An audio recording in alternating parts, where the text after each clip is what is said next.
സദ്ഗമയ തമസോമാ ജ്യോതിർഗമയ. ജ്യോതിഷ ഫലപ്രവചനത്തിലേക്ക് സ്വാഗതം. ഇന്ന് കൊല്ലവർഷം 1200 ആണ്ട്, വൃശ്ചിക മാസം 16 തീയതി, 2024 ഡിസംബർ മാസം 1 തീയതി, ഞായറാഴ്ച. ഇന്ന് നമ്മളോടൊപ്പം ജ്യോതിഷ കാര്യങ്ങൾ പങ്കുവയ്ക്കാൻ വന്നിട്ടുള്ളത് ജ്യോതിഷാചാര്യൻ ശ്രീ ജോസി തോമസ് ആണ്. അദ്ദേഹത്തെ ഹാർദവമായി സ്വാഗതം ചെയ്യുന്നു. ചോദ്യങ്ങളിലേക്ക് കടക്കാം. കൊല്ലവർഷം 1200 ആണ്ടത്തെ ധനുമാസ ഫലം, 27 നക്ഷത്രക്കാരുടെ പൊതുഫലം ഒന്ന് വിശദീകരിക്കാമോ? നമസ്കാരം. അശ്വതി മുതൽ രേവതി വരെയുള്ള 27 നക്ഷത്രക്കാരുടെ ധനുമാസ ഫലം നമുക്ക് നോക്കാം.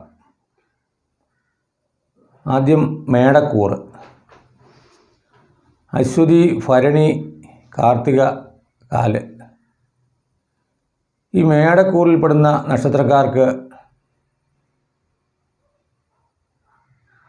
വ്യാഴം 9ഉം 12ഉം ഭാവാധിപനായ വ്യാഴം 2ാം ഭാവത്തിൽ നിൽക്കുന്നു.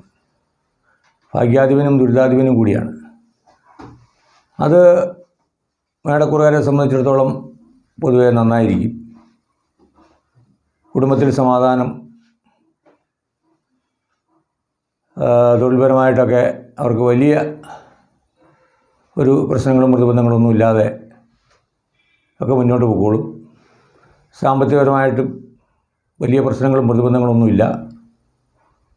അതുപോലെ 6ൽ നിൽക്കുന്ന കേതു, ശത്രുവിന്മേൽ ഉള്ള വിജയം, ശത്രുക്കൾ നിഷ്പ്രഭരാവുക, ശത്രുക്കൾ മിത്രങ്ങളാവുക, ശത്രുക്കളുടെ മേൽ ഉണ്ടാകാവുന്ന വിജയം, അതുപോലെ ബിസിനസ് അഭിവൃദ്ധി, തൊഴിൽ മേഖലയിൽ ഉന്നതി, ഇതൊക്കെ പറയാം. ഇനി ഇടവക്കൂറ്. കാർത്തിക, മുക്കാല്, രോഹിണി, മകീര, മര. ഇടവക്കൂറുകാർക്ക് വ്യാഴം ജന്മത്തിലുണ്ട്. ജന്മത്തിൽ നിൽക്കുന്ന വ്യാഴം കേന്ദ്രാധിപത്യ ദോഷമുണ്ടെങ്കിലും വലിയ ദോഷങ്ങളൊന്നും ചെയ്യത്തില്ല. പൊതുവെ നന്നായിരിക്കും. പൊതുവെ ആരോഗ്യമുള്ള ഒരു സമയമായിരിക്കും ധനുമാസം. രോഗപ്രതിരോധ ശക്തി, ആരോഗ്യവും നിലനിൽക്കും. എല്ലാ അപകടങ്ങളിൽ നിന്നും അവർക്ക് രക്ഷ നേടുവാൻ സാധിക്കും. എങ്കിലും 5ൽ നിൽക്കുന്ന കേതു മനോദുഃഖം, ക്ലേശം, അലച്ചിൽ ഒക്കെ ഇവർക്കുണ്ടാക്കാം. 7ൽ നിൽക്കുന്ന ബുധൻ പൊതുവെ വിദ്യാഭ്യാസ പുരോഗതി, അഭിവൃദ്ധി ഒക്കെ ഉണ്ടാക്കി കൊടുക്കും. അഷ്ടമത്തിൽ നിൽക്കുന്ന ആദിത്യൻ അത്ര ഗുണപ്രദമല്ല. ചില പേരുദോഷങ്ങൾ, മാനഹാനിയൊക്കെ ഇവർക്ക് ഉണ്ടാക്കി കൊടുക്കുന്നതാണ്. ഇനി മിഥുനക്കൂറുകാരെ കുറിച്ച് നോക്കാം. മകീര, മര, തിരുവാതിര, പുണർതം, മുക്കാല്. മിഥുനക്കൂറുകാരെ സംബന്ധിച്ച് വ്യാഴം 12ൽ, 7ഉം 10ഉം ഭാവാധിപനായ വ്യാഴം 12ൽ നിൽക്കുന്നു. കർമാധിപനും 12ൽ നിൽക്കുന്ന തൊഴിൽപരമായ തടസ്സങ്ങൾ, പ്രതിബന്ധങ്ങൾ, പേരുദോഷം, മാനഹാനി, രോഗാദി ക്ലേശങ്ങൾ, അലച്ചിലൊക്കെ ഇവർക്ക് ധനുമാസം അനുഭവപ്പെടാം. തന്നെയല്ല 4ൽ നിൽക്കുന്ന കേതു മനോദുഃഖം, മനക്ലേശം, അമ്മ നിമിത്തമുണ്ടാകാവുന്ന ദുഃഖം, സ്വഭവനത്തിൽ ദുഃഖം, അമ്മാവന്മാർ നിമിത്തമുണ്ടാകാവുന്ന ദുരിതവും ക്ലേശവും. അതുപോലെ കണ്ടശനിയായി ശനി 9ലാണ് നിൽക്കുന്നത്. ശനി 9ൽ നിൽക്കുന്ന ഭാഗ്യത്തിനുണ്ടാകാവുന്ന കുറവ്. കണ്ടശനിയില്ല, 9ൽ നിൽക്കുന്ന ശനി. ഭാഗ്യത്തിന് ഉണ്ടാകാവുന്ന കുറവുകൾ, ദൈവാധീനക്കുറവ് ഒക്കെ അനുഭവപ്പെടാം. 10ൽ നിൽക്കുന്ന രാഹു കർമ്മമേഖലയിൽ കാര്യമായൊരു പുരോഗതി പ്രതീക്ഷിക്കേണ്ടതില്ല. എങ്കിലും വലിയ പ്രശ്നങ്ങളും പ്രതിബന്ധങ്ങളൊക്കെ കൂടാതെ മുന്നോട്ട് പോകും. ഇനി നമുക്ക് കർക്കടക കൂറ് നോക്കാം. പുണർതം, കാല്, പൂയമായില്യം. കർക്കിടക കൂറുകാരെ കുറിച്ച് പറയുമ്പോൾ വ്യാഴം 11ൽ ലാഭസ്ഥാനത്ത് നിൽക്കുന്നു. കർക്കിടക കൂറുകാർക്ക് പൊതുവേ ഒരു നല്ല സമയമെന്ന് തന്നെ പറയാം. അവരുടെ കർമ്മമേഖലയിൽ ഉയർച്ച, സാമ്പത്തിക പുരോഗതി, ബിസിനസ് അഭിവൃദ്ധി ഒക്കെ അവർക്കുണ്ടാകാം. എങ്കിലും സഹോദരങ്ങൾ നിമിത്തം ഉണ്ടാകാവുന്ന ചില മാനസിക ദുഃഖങ്ങൾ പ്രശ്നങ്ങളൊക്കെ അവരെ അലട്ടുന്നതാണ്. അതുപോലെ 6-ൽ നിൽക്കുന്ന ബുധൻ അത്ര ഗുണം ചെയ്യില്ല. അതുപോലെ 9-ൽ നിൽക്കുന്ന രാഹു അത്ര ഗുണപ്രദമല്ല. ഭാഗ്യത്തിനും ദൈവാധീനത്തിനുമൊക്കെ കുറവ് വരുത്തുക.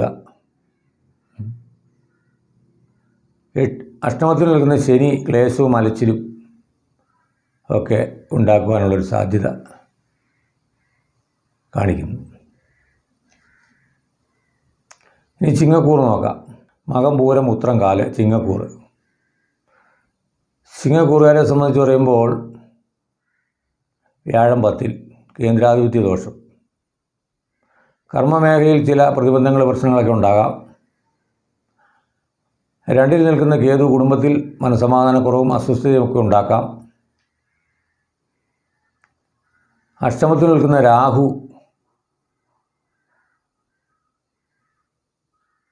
ക്ലേശങ്ങൾ, ദുരിതങ്ങൾ, അലച്ചിൽ, വിഷഭയം ഒക്കെ ഉണ്ടാക്കാനുള്ളൊരു സാധ്യത. 7-ൽ കണ്ടകശനിയായി ശനി നിൽക്കുന്നു കുംഭൻ രാശിയിൽ. ചില രോഗങ്ങൾ അലട്ടുവാൻ സാധ്യത കാണിക്കുന്നു. ഹൃദയ സംബന്ധമായ രോഗങ്ങൾ, കാൽമുട്ടുവേദന, അതുപോലെ ശരീരത്തിനുണ്ടാകാവുന്ന മറ്റ് പലവിധ നീർക്കെട്ട രോഗങ്ങളൊക്കെ ചിങ്ങക്കൂറുകാരെ സംബന്ധിച്ചുണ്ടാകാനുള്ളൊരു സാധ്യത ഈ ധനുമാസം കാണിക്കുന്നു. ഇനി കന്നിക്കൂറ് നമുക്ക് നോക്കാം. ഉത്രം, മുക്കാല്, അത്തം, ചിത്തിരാര, കന്നിക്കൂറ്. കന്നിക്കൂറുകാരെ സംബന്ധിച്ച് ലഗ്നത്തിൽ കേതു നിൽക്കുന്ന, ലഗ്നത്തിലെ കേതു ദുഃഖം, ദുരിതം, പരാജയം, പേരുദോഷമൊക്കെ ഉണ്ടാക്കും. വീഴ്ച, അപകടമൊക്കെ ഉണ്ടാക്കാൻ സാധ്യതയുണ്ട്. തന്നെയല്ല 7-ൽ നിൽക്കുന്ന രാഹു അത്ര ഗുണപ്രദമല്ല. നിവൃത്തി സ്ഥാനം അത്ര അനുകൂലമല്ല. ബിസിനസ് മേഖലയിലൊക്കെ ഉണ്ടാകാവുന്ന ചെറിയ പരാജയങ്ങൾ, ബുദ്ധിമുട്ടുകൾ. എങ്കിലും 6-ൽ നിൽക്കുന്ന ശനി വളരെ ഗുണം ചെയ്യും. ഇതിനെല്ലാം അപകടങ്ങളെയും പ്രശ്നങ്ങളെയും പ്രതിബന്ധങ്ങളെയൊക്കെ അതിജീവിക്കാനുള്ള കഴിവ് ശനി തരും. 9-ൽ നിൽക്കുന്ന വ്യാഴം വളരെ ഗുണം ചെയ്യും, വളരെ ഗുണപ്രദമാണ്. ഭാഗ്യാനുഭവം, ദൈവാധീനമൊക്കെ തരും. നമ്മൾ വളരെ കാലമായി ആഗ്രഹിച്ച പല കാര്യങ്ങളും നേടിയെടുക്കാൻ സാധിക്കും. വിവാഹം ആലോചിക്കുന്നവർക്ക് വിവാഹം നടക്കുക, തൊഴിലില്ലാതെ അലയുന്നവർക്ക് പുതിയ തൊഴിൽ ലഭ്യമാവുക,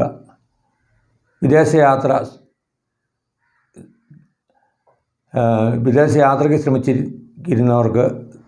ശ്രമിച്ചവർക്ക് ആ യാത്ര സാഫല്യമുണ്ടാവുക തുടങ്ങിയ നേട്ടങ്ങളൊക്കെ ഉണ്ടാകാൻ സാധ്യത. ഇനി നമുക്ക് തുലാക്കൂറ് നോക്കാം. ചിത്തിരേര, ചോതി, വിശാഖം, മുക്കാല്. തുലാക്കൂറുകാരെ സംബന്ധിച്ച് വ്യാഴം അഷ്ടമത്തിൽ തന്നെ നിൽക്കുന്നു. ക്ലേശവും അലച്ചിലും ദുരിതവും പ്രശ്നങ്ങളും പ്രതിബന്ധങ്ങളും. അതുപോലെ ശനി 5-ൽ നിൽക്കുന്നു. മനോദുഃഖം, ക്ലേശം, അപകടം, അലച്ചിൽ, പല വിധത്തിലുള്ള ദുഃഖങ്ങളും ദുരിതങ്ങളും അപകടങ്ങളും അനർത്ഥങ്ങളും ഒക്കെ ഇവരെ വേട്ടയാടാനുള്ള സാധ്യത. ശ്രീകൃഷ്ണസ്വാമി ക്ഷേത്രത്തിൽ പാൽപ്പായസം, അതുപോലെ തിരുമധുരം, തൃക്കൽവെണ്ണ, നെയ്വിളക്ക്, അതുപോലെ ഞായറാഴ്ച ദിവസം നവഗ്രഹ പൂജ നടത്തുന്നതൊക്കെ ജന്മനാളിൽ ഇവർക്ക് വളരെ അനുകൂലമായിരിക്കും. ജന്മനാളിലും ഞായറാഴ്ച ദിവസവും. ഇനി നമുക്ക് വൃശ്ചികക്കൂറ് നോക്കാം. പൂരിട്ടാതി കാല്, വിശാഖം കാല്, പൂരിട്ടാതിയല്ല വിശാഖം കാല്, അനിഴം കേട്ട. വൃശ്ചികക്കൂറുകാരെ സംബന്ധിച്ച് പറയുമ്പോൾ 5-ൽ രാഹു, 4-ൽ ശനി. മനസ്സിന് അസ്വസ്ഥതയും ക്ലേശവും ദുരിതവും അലച്ചിലും. എങ്കിൽ പോലും വ്യാഴം 7-ാം ഭാവത്തിൽ നിൽക്കുന്നതിനാൽ ഈ പ്രശ്നങ്ങളിൽ നിന്നും പ്രതിബന്ധങ്ങളിൽ നിന്നും എല്ലാം അവർക്ക് അതിജീവിക്കാൻ സാധിക്കും. തൊഴിൽപരമായിട്ടും അവർക്ക് നിലനിന്ന് പോകാൻ പറ്റും. വലിയ പ്രശ്നങ്ങളും പ്രതിബന്ധങ്ങളൊന്നും കൂടാതെ തൊഴിൽ ചെയ്ത് മുന്നോട്ട് പോകുന്നതിനും ബിസിനസ്സിൽ വലിയ നേട്ടമില്ലെങ്കിലും വലിയ ദോഷമില്ലാതെ മുന്നോട്ട് പോകാൻ സാധിക്കും. ഇതിൽ ലഗ്നാധിപൻ 9-ൽ നീചരാശിയിൽ നിൽക്കുന്നത് അവർക്കൊരു പരാജയം സംഭവിക്കും. ഭദ്രകാളി പൂജ ജന്മനാളിലോ ചൊവ്വാഴ്ച ദിവസമൊക്കെ നടത്തുന്നത് അവർക്ക് ഗുണം ചെയ്യും വൃശ്ചികക്കൂറുകാരെ സംബന്ധിച്ചിടത്തോളം. ഇനി ധനുക്കൂർ നോക്കാം. മൂലം, പൂരാടം, ഉത്രാടം, കാല്. ധനുക്കൂറുകാരെ സംബന്ധിച്ച് പറയുമ്പോൾ 3-ൽ നിൽക്കുന്ന ശനി വളരെ ഗുണപ്രദമാണ്. 4-ലെ രാഹു മനസ്സിന് ദുരിതവും അലച്ചിലും ക്ലേശവും പ്രതിബന്ധങ്ങളൊക്കെ ഉണ്ടാക്കും. അതുപോലെ വ്യാഴം 6-ാം ഭാവത്തിൽ നിൽക്കുന്നു. കള്ളന്മാരുടെ ശല്യം, ശത്രുക്കളുടെ ഉപദ്രവവും രോഗാദി ക്ലേശങ്ങളൊക്കെ ഉണ്ടാക്കാം. ശ്വാസതടസ്സം, വയറ് സംബന്ധമായ രോഗങ്ങൾ, ഉദര സംബന്ധമായ രോഗങ്ങൾ. അതുപോലെ 10-ൽ നിൽക്കുന്ന കേതു കർമ്മമേഖലയിൽ ഉണ്ടാകാവുന്ന തടസ്സങ്ങൾ, പ്രതിബന്ധങ്ങളൊക്കെ പറയാം.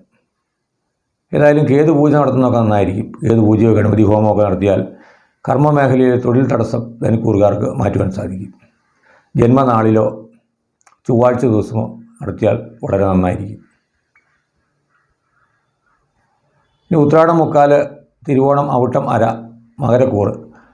മകരക്കൂറുകാരെ സംബന്ധിച്ച് 2-ൽ ശനി, 7-ൽ ശനിയായി നിൽക്കുന്നു. 7-ൽ ശനിയുടെ ചില രോഗാദി ക്ലേശങ്ങൾ ഇവരെ അലട്ടാൻ സാധ്യതയുണ്ട്. 3-ൽ നിൽക്കുന്ന രാഹു സഹോദരങ്ങളിൽ നിന്നുണ്ടാകാവുന്ന ദുഃഖങ്ങൾ, ദുരിതങ്ങൾ. അതുപോലെ 5-ൽ നിൽക്കുന്ന വ്യാഴം ഗുണം ചെയ്യും. സന്താനങ്ങൾ നിമിത്തമൊക്കെയുള്ള സന്തോഷം.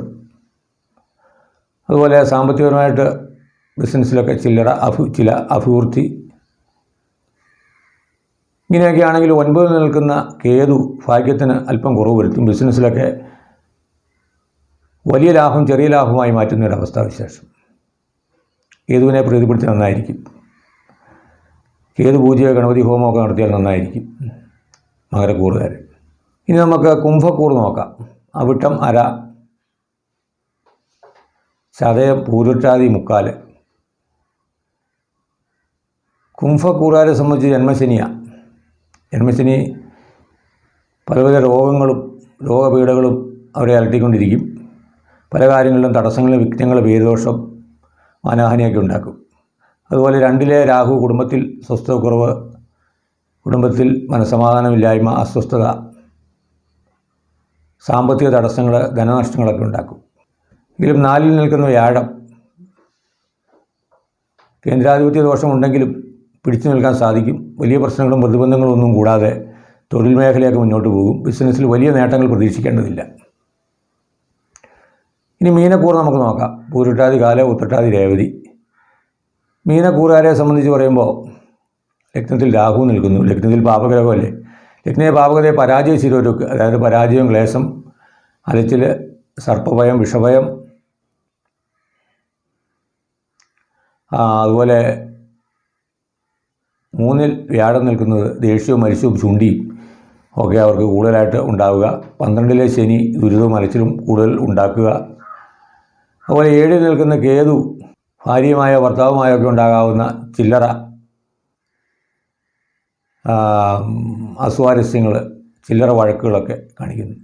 ഏതായാലും ഈ രാഹു കേതു പൂജ നടത്തുന്നതൊക്കെ നന്നായിരിക്കും. രാഹു പൂജ, അതുപോലെ കേതു പൂജ ഒക്കെ നവഗ്രഹ ക്ഷേത്രത്തിൽ നടത്തിയാൽ അത് വളരെ ഗുണം ചെയ്യും.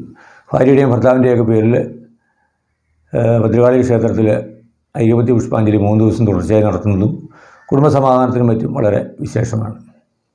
ഇതൊക്കെയാണ് അശ്വതി മുതൽ രേവതി വരെയുള്ള 27 നക്ഷത്രക്കാരുടെ മേടക്കൂർ മുതൽ മീനക്കൂർ വരെയുള്ള ധനുമാസ ഫലം എന്ന് പറയുന്നത്.